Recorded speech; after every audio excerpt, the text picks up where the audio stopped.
nên ra thông bạch gia chứ nè dần dạ về ta miền hay là mà dạ về là thông bạch gia cái này chứ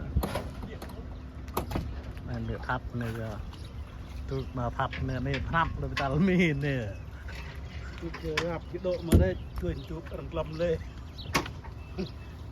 cái này Việt Nam mình lại có này thắp chứ tôi bạch gia miền là nó thông bạch gia chụp răng tiêm mạ thì trăng này thì nằm leo giòn đây mà nói đâu thế này nè lo mua như thợ dạ được nè dạ nó bóc dạ để lập tay chứ nè nó lật ma chứ nè lờ tâm này bồi toa ấy lờ bồi toa plau nè thì tụt mi tụt bia má tụt mi có bóc tụt mi chẳng người ta lạc ha mà mình là thông bạch gia nè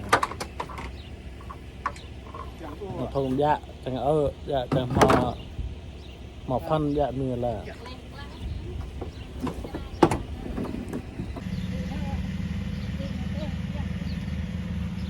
nè đây ta hàng gia chứ nè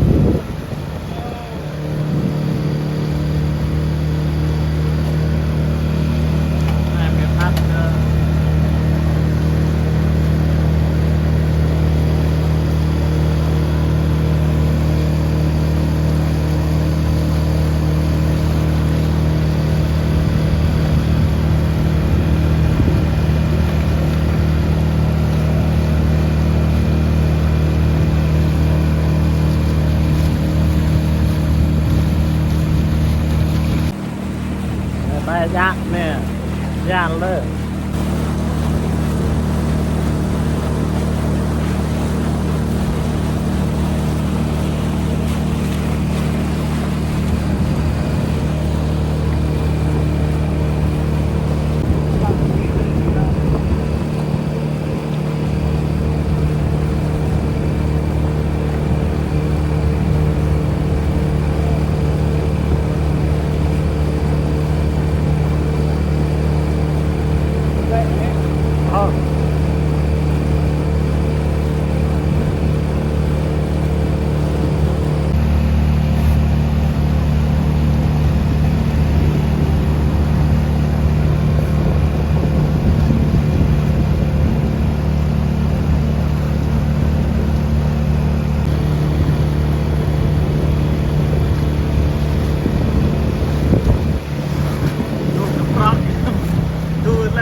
bia bát quá.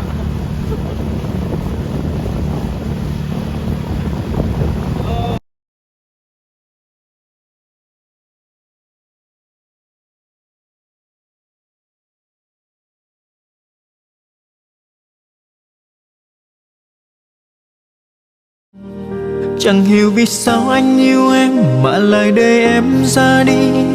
Phải chăng anh chỉ là một kẻ ngốc?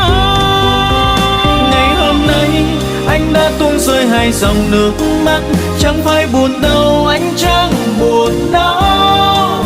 Vì ngày hôm nay em vô quy, em cười và vui khi người ta đã mang tất cả cho em.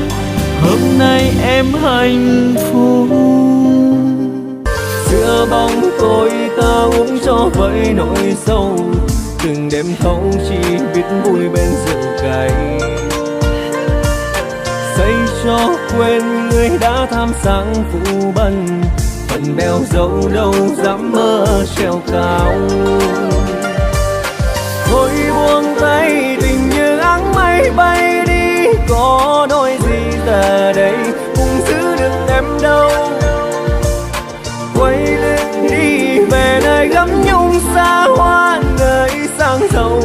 Mấy khi em quay đầu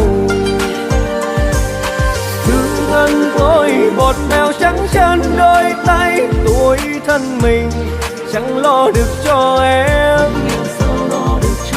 Xem như ta đã không mất may như ai. Duyên không thành đành đứng sau hạnh phúc.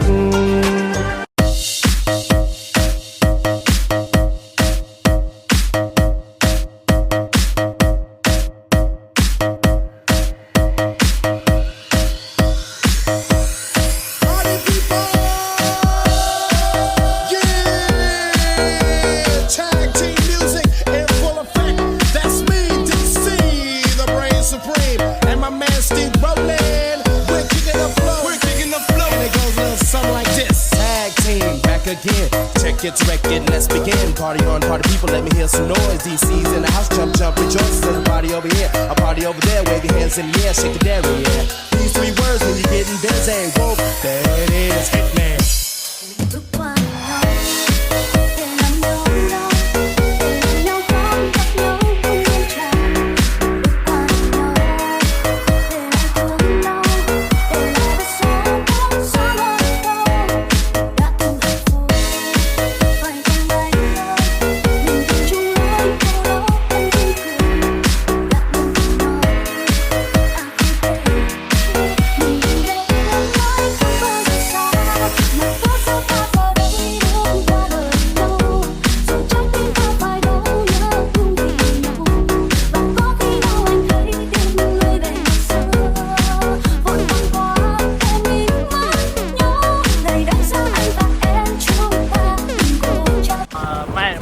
Về tụi cái lực lực nữa.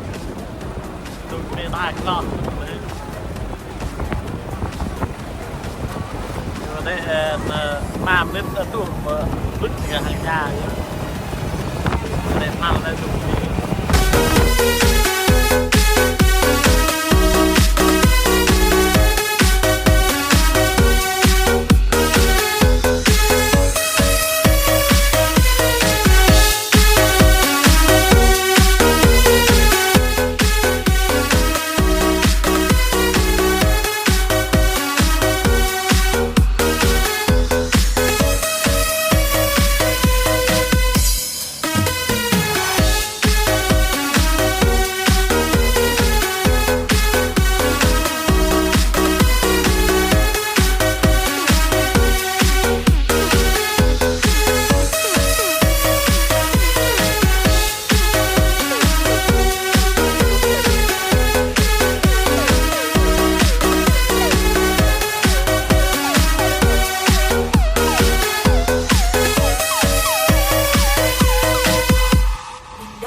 đã luôn từng nói à không thể chứ, mình từng thể ước mãi không bao giờ xa, mà có sao ta giờ đây bước qua đời nhau, rồi trái tim ta phải đau nhớ nhung vì nhau, và có khi nào em thấy tiếc nuối về ngày xưa vội vàng qua em mình mất nhau ngày ấy ra anh và em chúng ta đừng cố chấp ngày đấy ra anh và em chúng ta bị tin hơn ngày đấy ra anh kinh ngắn mỗi khi mình cãi nhau để hai ta sẽ không bước qua đời nhau.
Again, check it to wreck it, let's begin. Party on, party people, let me hear some noise. DC's in the house, jump, jump, rejoice. There's a party over here, a party over there. Wave your hands in the air, shake the dairy, yeah. These three words when you're getting busy. Whoa, there it is, Hitman. Woo, there it is. Woo, there it is. Woo, there it is. Woo, there it is. Woo, there it is. Woo, there it is. Woo, there it is. Woo, there it is, Hitman.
sebab bahim je, lek dah belum ya.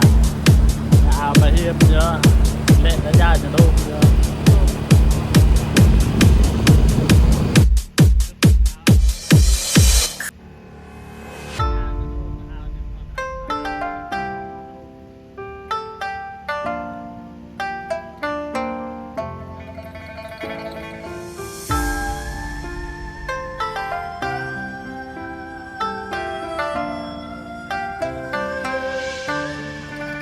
Cứ trách ông trời sao lại gieo sợi tơ trái ngang, buông đôi bàn tay em theo người ta về chân trời mới. Để đến bây giờ hơi ơi chiếc bóng đơn côi, anh chẳng buồn thiếu dòng nước cứ trôi vô tình. Duyên kiếp hai mình sao giờ đây lại chia cách đôi, sao không cùng nhau câu hẹn xưa giờ bao lừa dối. Cứ trách con đò quên tình xưa.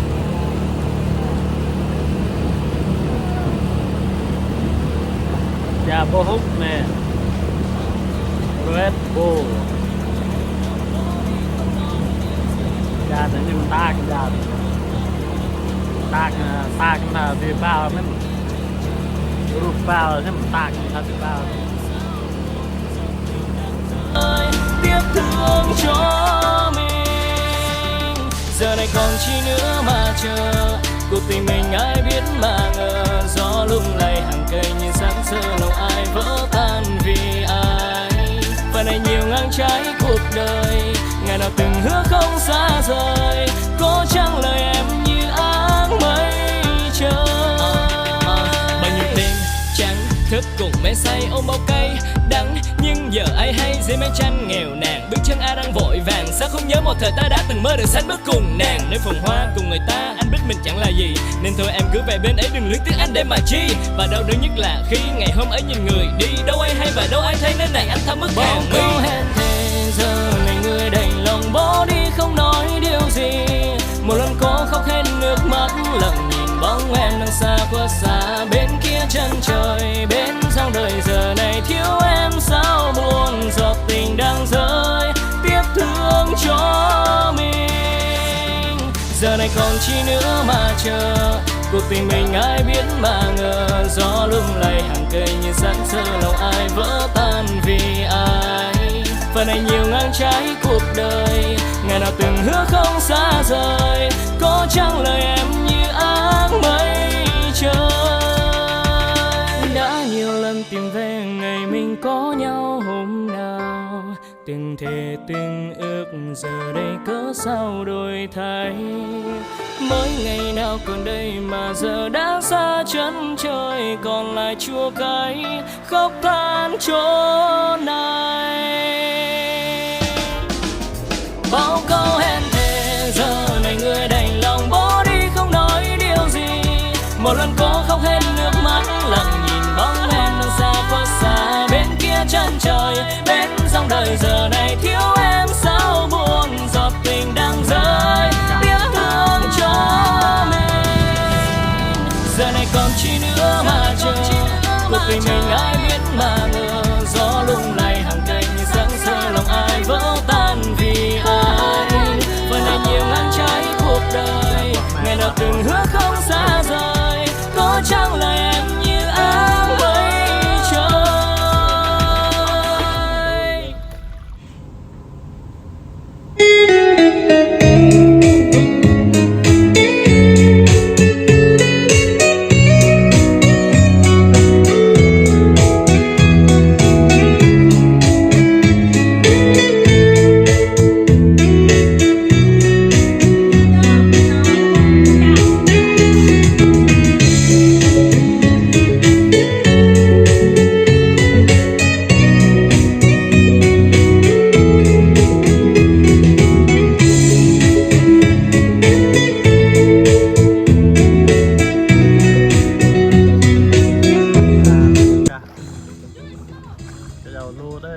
mình tỏ một bằng gạt lại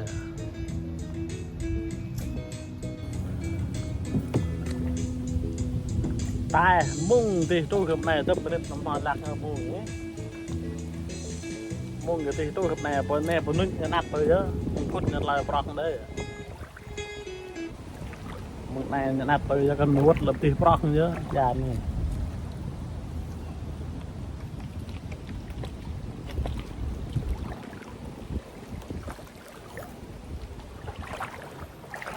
mà dân đã tới đây ra nên ra ai chấp ta là muốn cất lẹ đúng muốn cất lẹ cho tôi mình mình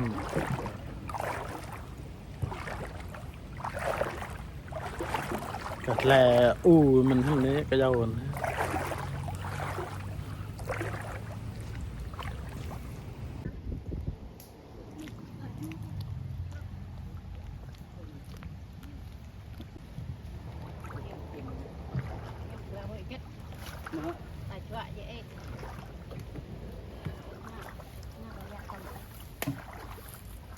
Mình rửa nhầm thức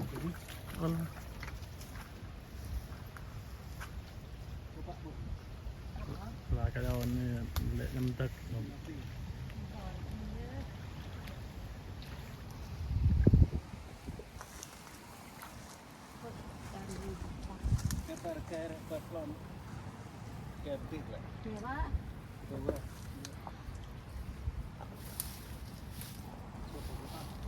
nên hút bên nó ro bằng ai á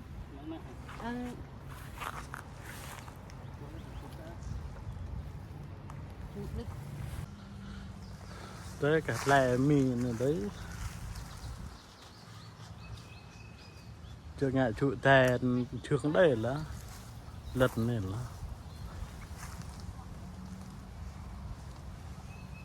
của nhằm là cái dầu này ta thao ăn tôi thao bóc thao pít hả cả lẹ ta thao bố dợ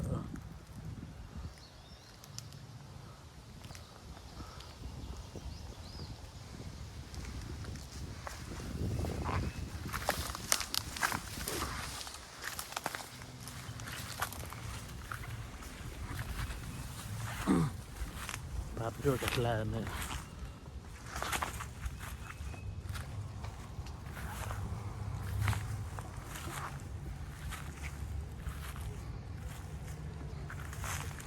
con cái ngầm ông cả này cái gì quá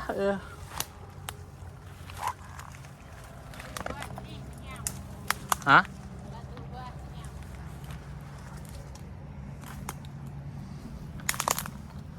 tụi này bây giờ mi họ mình tụi là từ Việt Nam là nè tụi rồi xăm bèm cạn xăm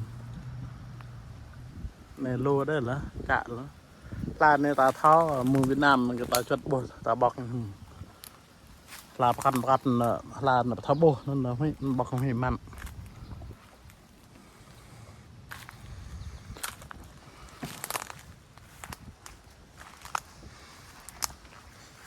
đây bây giờ ạc mình nào bậc hạt lên ạc mình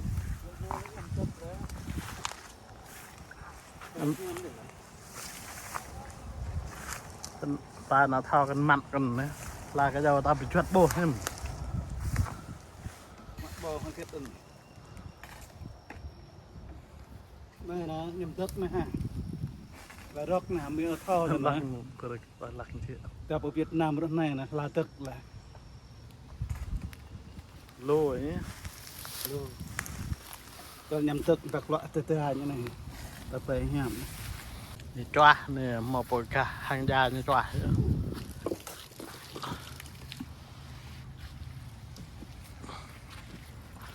liệt bằng yan đôn giờ hình tặng lệ hồ đuôi ya đôn giờ ta mò chật ao nên nó liệt bằng yan ram giờ nó mò nuôi mạo bình nuôi thở là tôi mình chốt nhà đâu mình nhà lệ đây già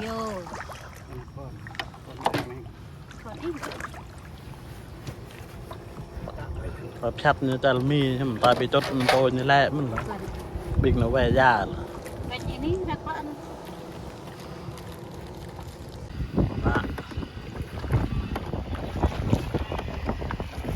là tai nằm hang mới thanu mẹ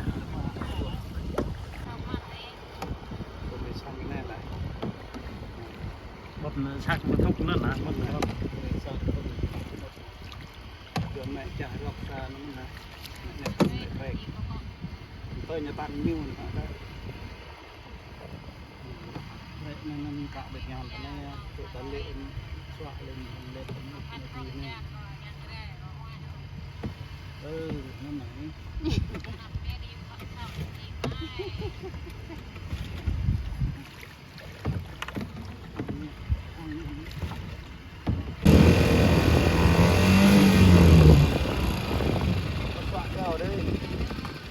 hả?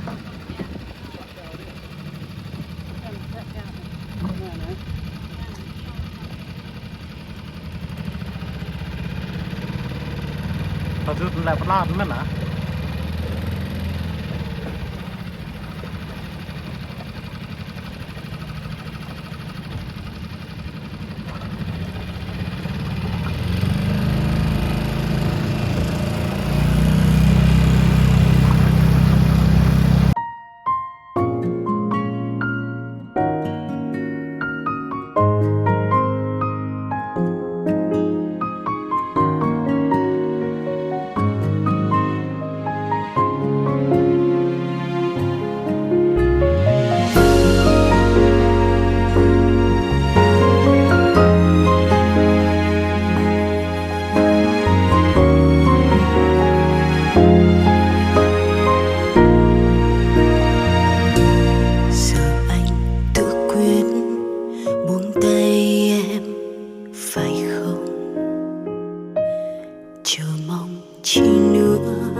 dài đoạn đường ta chung bước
ในงานจริงจังเนี่ย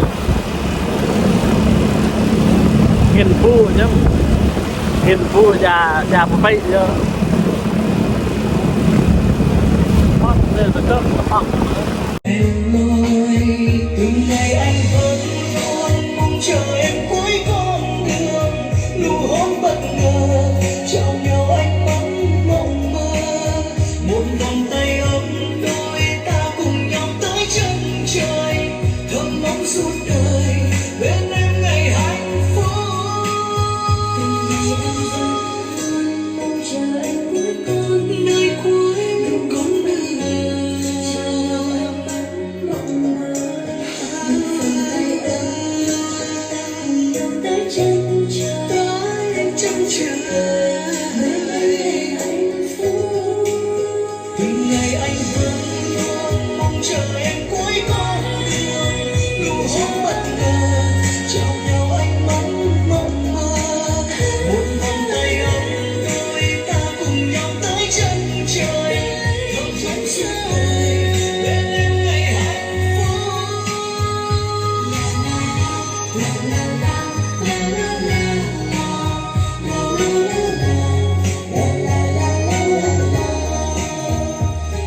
la nè tao bà ha cái nữa quất lại quất đây mà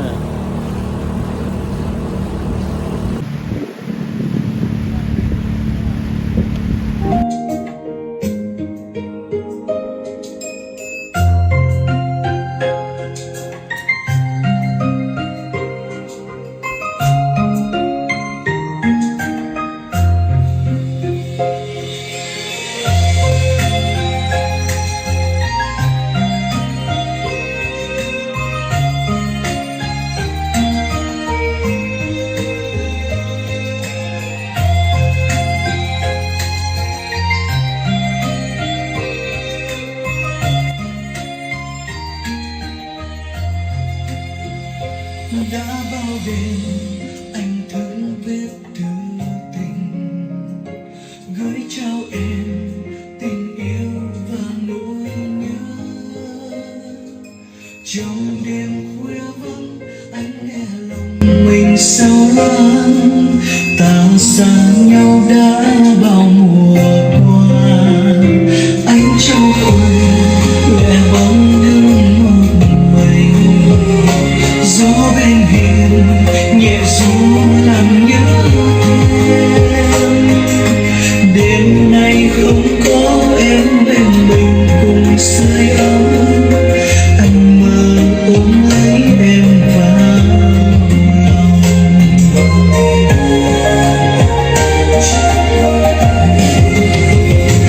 Anh gọi mãi tên em người ơi, nhưng chỉ thấy sao xa vô ngần.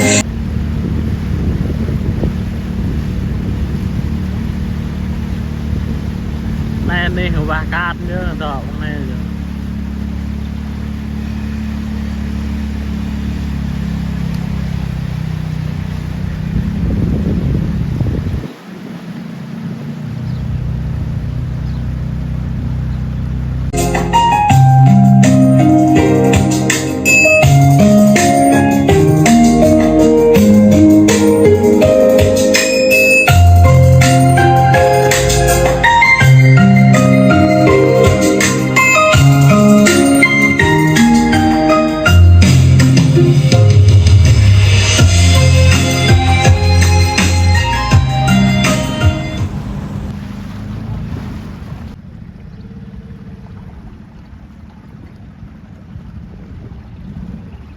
มีตาเลยเด็กตาเลยทุกแกก็วาง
gì để nhau nữa một mình chờ lại tới ỏi hệ độ mà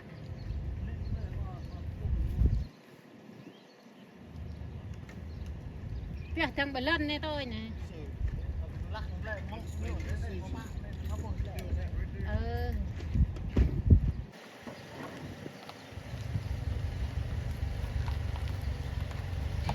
một nét thì prong không có bột nữa.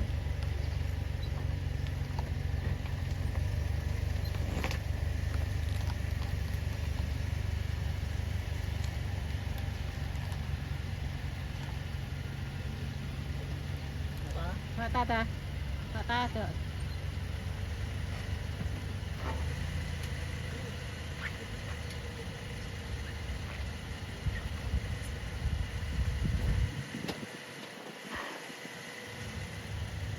ตื่นเช็ดตึงหัวตามาช่วย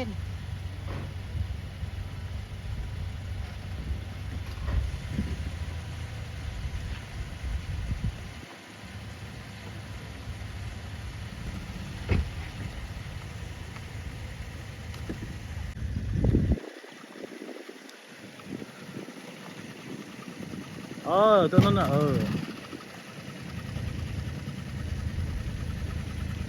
เบียร์ปะนั่นเนอะเบียร์ปะนั่น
chắc nó sẽ giúp cho mình mo có người sẽ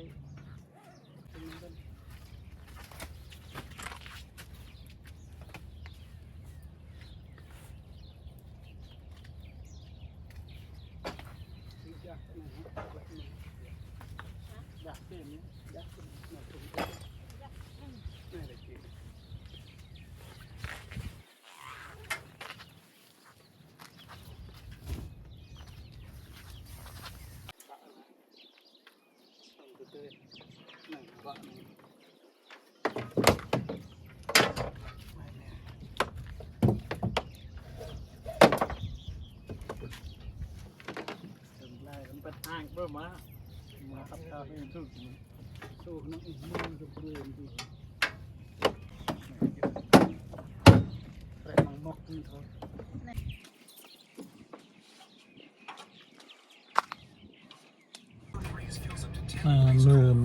มือดูหับด้วยในแลบชาขึ้นมา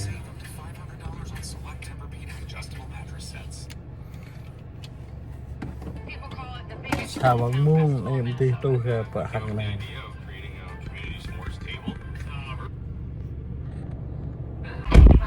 เพื่อกันยังทำเดียวจวดกัน